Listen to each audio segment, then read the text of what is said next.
Well, joining us now is our great friend, Greg Willits, who founded the Rosary Army with his wife, Jennifer, in 2003. So it's over 20 years ago. And Greg, it's so glad you could join us from Atlanta. I was not invited to that meal, but that's okay with you and Bishop and stuff, but that's okay. What is Anytime you're in Atlanta, we will make tacos for you, Jay. Well, I might just head down just for the tacos. Listen to that audio. Isn't the audio great? You can tell he's a professional. I know. The whole thing looks great. His looks better than ours. I've been in that studio. Have you really? I've been right there, yeah. Oh. Full of tacos. Yes. Well, Greg, what is the Rosary Army, and what is the motto? The motto, make them, pray them, give them away. So we take like chunks of twine like this, make a rosary that looks like this. And people that go to our website, it's an all twine knotted rosary. They go to our website, they print out a form or they request online, and we send a free rosary. And the whole idea, and this was the impetus for it when we started, we don't want to just give a rosary to a person and then that's it. We don't want to send a bunch of rosaries to someone that's doing a retreat or schools.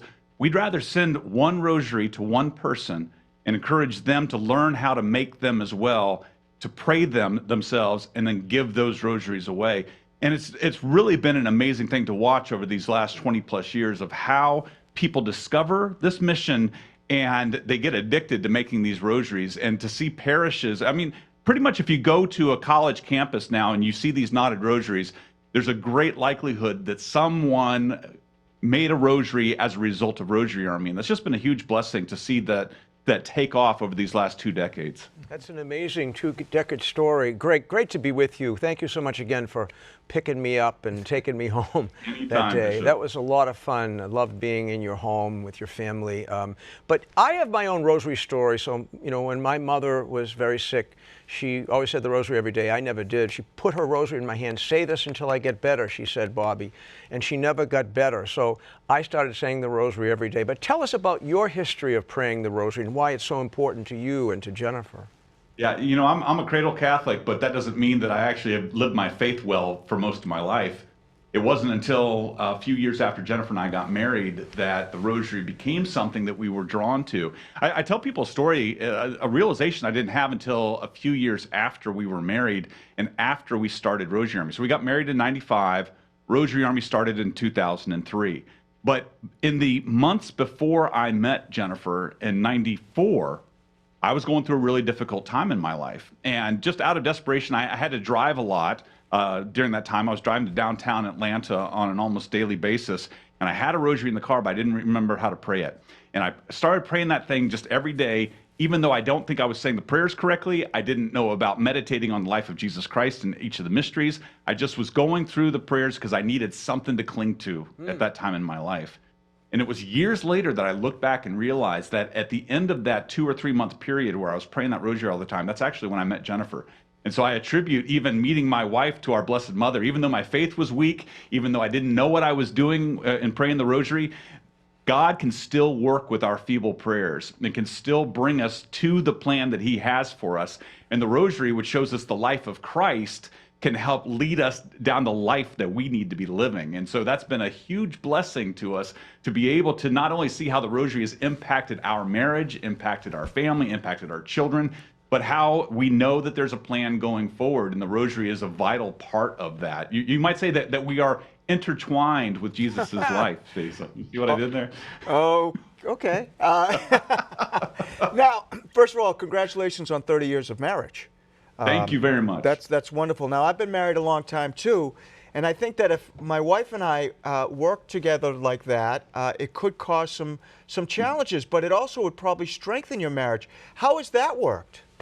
Yeah, Bishop, you mentioned a little while ago when we were on Sirius XM, which that was a blessing that we did for 4 years. We used to laugh. So our kids were a lot younger then. And so we tried to get them in bed. And there were times where like at 10:30 at night where, our tempers might have gotten short, and Jennifer and I would start arguing in the kitchen, and we'd stop ourselves and say, wait a minute, let's save this for the show tomorrow. Because we're always looking for content. It was like, this is a good fight that we're having right now. Let's do this on the air. Having all these years, not only has Rosary Army been around since 2003, but we've now been podcasting. The month of March marks 20 years since we launched our first podcast. It has been, we have good friends that are also, who were here the night that Bishop Reed was with us for tacos, our friends Mac and Catherine, who we also did the show with on Catholic TV, Mass Confusion all those years ago. But Mac and Catherine talk about how doing a Catholic podcast is like Catholic marriage therapy in many ways. We get the opportunity to talk to each other on a constant basis and work through things that we're struggling with our faith, work through things that we're struggling with individually, work with things that we're struggling with as a married couple. It's actually been a tremendous blessing. It's very difficult to talk about a lot of the things that we talk about very publicly, but it's been a huge, huge, huge blessing for our marriage. We can see so many graces that have come from this level of discussion with each other over the years. Do you know how many people join you for the Rosary Army? You know, it varies all the time. So we downloaded audio rosaries years ago that we made back in 2007. Those audio rosaries have now been downloaded somewhere, it's been a while since I looked, but somewhere between 15 and 16 million times. So that's a lot of rosaries that have been prayed just in the audio version of it.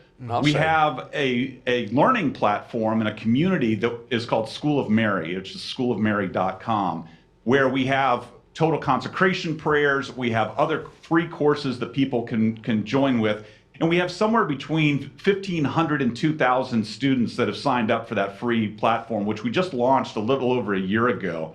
On a weekly basis, our podcasts don't get as many downloads as they did years ago, but the people that listen are very, very fervent in their stewardship of their faith, of wanting to grow more deeply in their faith. They take it very seriously. And there's so many podcasts, so many great Catholic podcasts available now that it's so easy to sort of get lost in the shuffle. Yeah. And even though we were one of the first, you know, we don't always come in first in terms of the downloads, but that we're okay with that because we know that we're having an impact on the people. You know, listening to the letters that you were sharing at the beginning of the show, that's why you do this. You do it for those people that are seeking some level of connection, that they oftentimes feel alone, that they don't know how to live out their faith where they are right now. And then they tune in to Catholic TV or they listen to what we're doing with the Rosary Army Podcast, and they feel that connection. And we oftentimes tell people, so you're not alone. You're not alone in this faith life. And as you're trying to do whatever it takes to be holy and pray your rosary every day, you're not alone. And that's something that we hear from people all the time. One of the greatest compliments that we hear from people is listening to our show feels like they're sitting around having coffee with good friends around the kitchen table. When we do our show now, we used to do it here where we're standing here looking right at the camera, right? And we started doing our show where we actually sit back on the chairs and we're talking to each other. I don't even wear shoes when we're doing our show now. I'm just wearing my socks. Sometimes the cat comes in. We try to make it feel like we're really visiting with someone. And that makes such a huge impact to people who feel alone in their faith. Well, that's great, Greg. Thank you so much. We're out of time. Where can people find and listen to your podcast in the Rosary Army? Just go to rosaryarmy.com and you'll find everything you need. The podcast, get a free rosary, School of Mary. It's all right there at rosaryarmy.com. Greg, thanks so much. Always good to talk to you. Best to Jennifer. And we'll get that. God bless you both. We'll get that mutual project going. Absolutely. Looking forward to it. Me too.